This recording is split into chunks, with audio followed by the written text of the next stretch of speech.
Well, here we are, another week down, still quarantined. You can see the beard's coming in nicely, if not showing a heck of a lot of gray.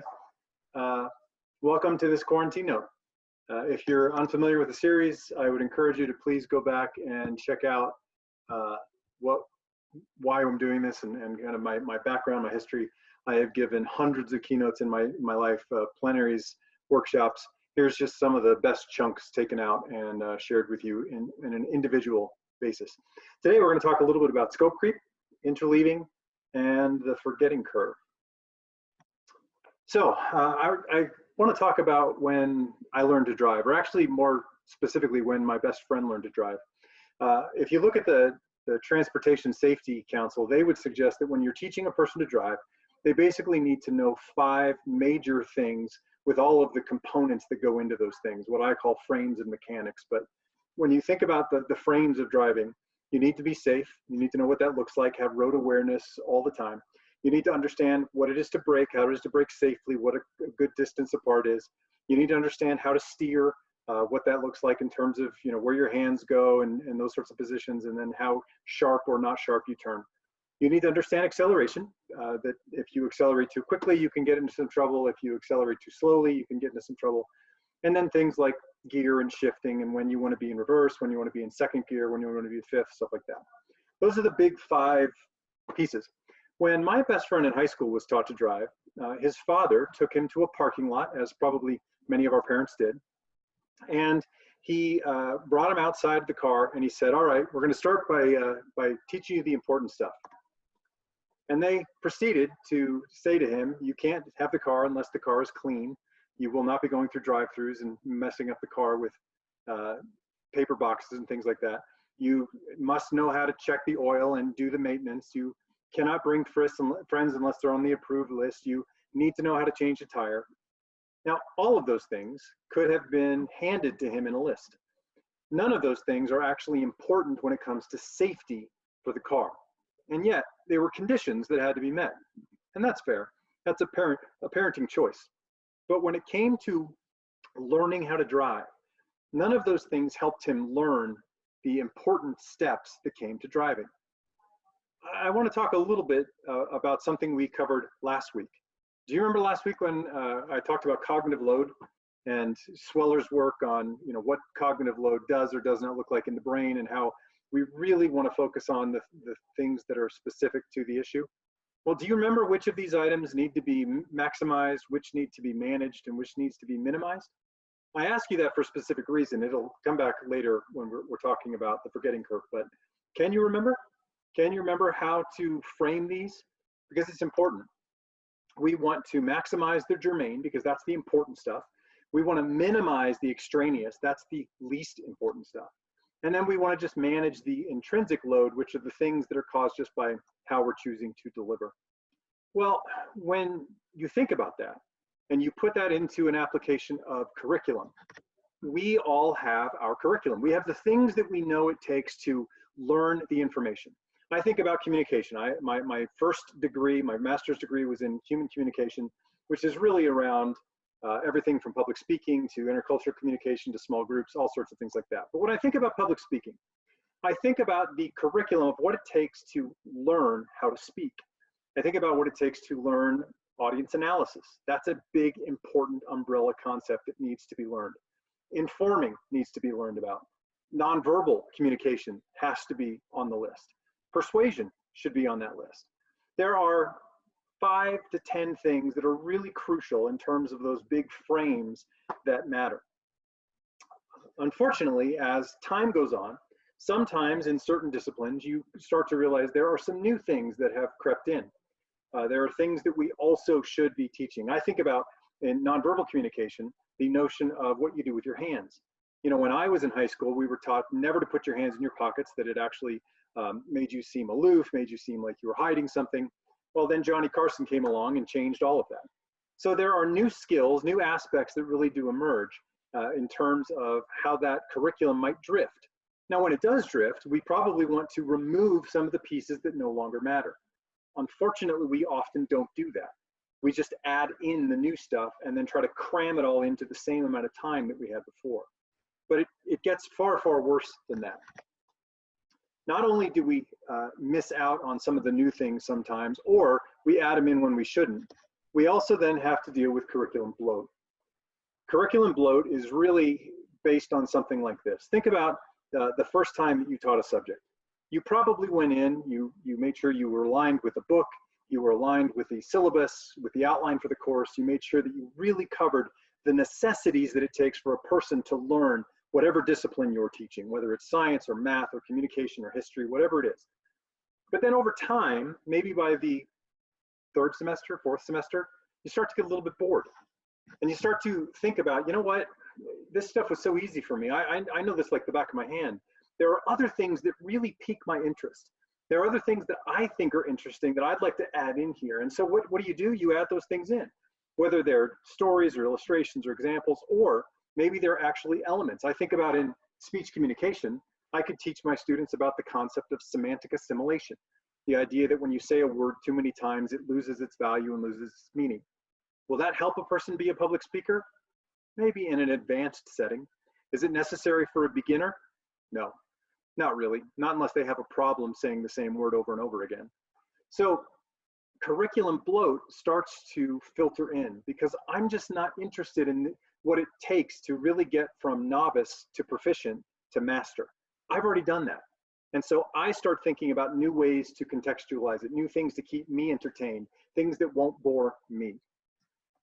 So when it comes time to actually deliver the curriculum, I hope you can start to see how much trouble we get in over not just 1 or 2 or 3 terms, but over years, over decades, over multiple teachers. As more and more people come to the table and start to teach, well, we may or may not start to teach elements that are new. I think about all the speech communications classes I have taught in my career where I have been asked to spend a week talking about small group communication. Why? I'm not sure, because the two things are distinct. They are very, very different.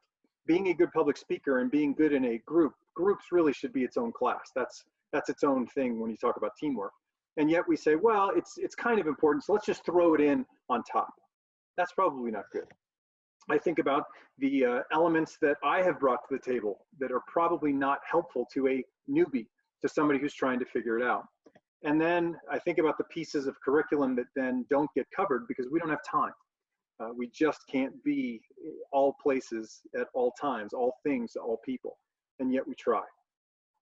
When it comes to curriculum, drift and bloat versus how we realistically teach, we need to remember the learner. The learner has to get the basics or the advanced stuff is just going to fly out their brains. Now, I tell you this because it's important. I think of the Dickens classic, A Christmas Carol, when he says to the first ghost, "Why have you shown me all of these things of my past?" And the ghost basically says, if you didn't remember all of that, then what comes next will not seem wondrous. And it's important that we understand what we do to curriculum, because then what comes next really matters a great deal. There's a book called Make It Stick, I highly recommend, where they talk about Bjork and Bjork's work in desirable difficulties. These folks have been publishing since the mid-70s about the importance of making learning a little bit harder than it probably seems like it should be. A couple of quick examples I can give you. When you use fonts that are difficult to read, that can actually improve memory, that can make people remember things longer, make it stickier. When the learning material is not completely clear and organized, it actually helps the learner. Now, I know some instructional designers out there right now are cringing and saying, oh, that can't be the case, but unfortunately it is. And we have a ton of evidence that shows how valuable and important those things are. So your instructional design should include this sort of desirable difficulty. But it gets much, much deeper than that. I want to talk about 2 other aspects of desirable difficulties. One is interleaving. Interleaving is the concept that you take your lessons and rather than massing them, rather than putting them into one big block, you space them out over time so that you don't teach the entire thing in one setting or probably even in one temporal chunk, not even in 1 week. Now, this really starts to be obvious if you were to take the concepts that you were teaching and put a letter or a number with them and then write them out over time. How do you deliver those elements? Do you deliver them all in one section or do you deliver them over time? So when I'm teaching information or informing an audience, do I teach that only in week 5? Or do I start teaching it in week 3, I teach a little bit more in week 4, I teach a little bit more in week 5, and a little bit more in week 6? That would be spaced or distributed instruction. Now, we know that books certainly don't make this easy. When you think about the textbook, we have a conundrum, because textbooks set themselves up very much in a masked way, in a blocked way. They don't distribute at all. And so usually, if you're teaching chapter 2 in most higher education contexts, that takes place in week 2, and only in week 2. The only other time that you would cover that is in a midterm or a final, is as a reminder. And so you know what this actually promotes? It promotes cramming. It promotes the idea that if I can just remember the order and the sequence, that I can get them in there, I can get them in my head, I can get them on the paper. That's why you see all of these students go and get A's and B's on their tests. And then when they're tested 3 months later, 6 months later, a year later, they're getting 55%. They're getting the same score as a student who never took the class at all. That's how we know that these things are not helping people learn, that they're just teaching them to cram. So what should we do instead? Well, we should probably take parts of this and present it in week 2. But then we should take other parts of it and move it back to week 3 while we bring some things from week 3 potentially forward. And then we should take some of it and make sure we don't get to it till week 4. Now, when you do this, you're going to hear from students, I don't like this. This is confusing. I don't feel like I know what I'm doing. And some instructors will say the same thing. I'm uncomfortable with this. I feel like we're out of control. It's a little too chaotic. But you know what it's best for? Best for the human brain. It actually helps us to piece together things in ways that bring it together like a tapestry, rather than assuming that our brains work like a computer, that you can just take that block, stick it in the computer, and then people will remember it. We don't work that way. When you look at the difference between masked and spaced instruction, the results are profound. Yes, in the final moment of the final test, you very well may get the score that you're after. But notice what happens after that test. Notice what happens post-test. The learning goes very far away in terms of the blocked versus the distributed instruction. If you really want people to learn, this becomes crucial, which means you have to know what elements of the curriculum matter and what elements of the curriculum don't matter. And then at the same time, there's one other desirable difficulty that really comes into play as we talk about these things. And that is, after we talk about interleaving, we want to talk about forced retrieval. Forced retrieval is the idea that a person or a learning architect is going to test learners rather than simply having them highlight it, go back and try to remember it if they can, to say it to themselves, to look at those highlighted notes and then rewrite them somehow. If you want to really understand the power of highlighting and why we shouldn't do it, read, make it stick. It is one of the worst possible learning things you could attempt. It doesn't help you learn at all. And yet, this is how we encourage people to take notes. This is how we encourage people to study. We encourage people to study using all sorts of things that don't actually help them remember. But when it comes to forced retrieval, what we do is we take time to allow the learners to remember things from the past, just like I asked you to do at the beginning of our video. In my classes, when I'm doing this, I start to ask my students to contextualize these things, to share with their peers, to teach their peers. So in this case, I might ask you, what is a desirable difficulty? What does that mean? How would you contextualize it for yourself? We just covered it after all. Which is more powerful? Memory, in terms of remembering, is it text, audio, words, or images? Well, that's something we covered last week. Is that something that you can recall right now? Can you bring it to mind? We just covered it 7 days ago, and you have it if you want it. See, that's all based on the notion of Ebbinghaus's forget curve or forgetting curve. We all have a certain rate of decay when we hear something one time as to how long we'll remember it. And if we're reminded just before we forget, we'll actually remember it longer the next time. And then if we're reminded just before we forget, we'll remember it even longer than if we were just sort of given to us on a regular cadence. But either way, when we get reminders, we remember stuff better. This is the process of encoding. This is trying to get stuff down into the hippocampus so that we can retrieve it. And there's all sorts of benefits to doing that. But again, we don't really help students do this very much. And yet our classes should be full of it. It should be peppered with it. If you think about how we deliver information, you should take the beginning part of every class and you should remind yourselves of what we have covered so far. In my education classes that I was teaching at St. Leo, we would get in, and on day 1, we would cover the syllabus and all the stuff you have to. Day 2, I would ask my students to remind us of what we talked about in day 1. In lesson 3, I would ask them to remind us of what we covered in 1 and 2 before we got to 3. Yes, by the time we got to the 40th day, the 42nd day, we had a lot of remembering to do. But I was able to even interleave that stuff and space it out over time. But here's the cool part. My students not only didn't need to study for final tests, they had it down pat, but they also still remember that information. How do I know? They're in contact with me. They communicate with me today, and they tell me things that are terms that we covered, and they talk about them in context with denotation and connotation.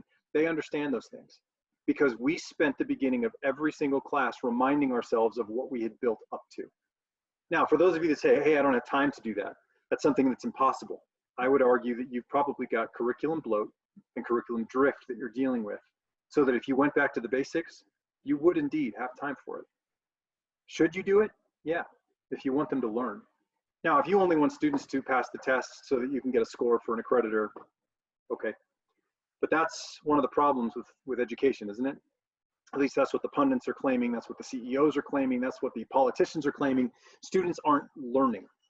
And the reason that they're not learning, one of the reasons they're not learning, is because of massed instruction. Because we give them blocks and expect them to remember them like robots. That's not how people learn, you or me included. So let's get to a place where we're actually giving our students a leg up and helping them to learn contextually. Thanks for your time. I'll see you again, same channel next week. Bye-bye.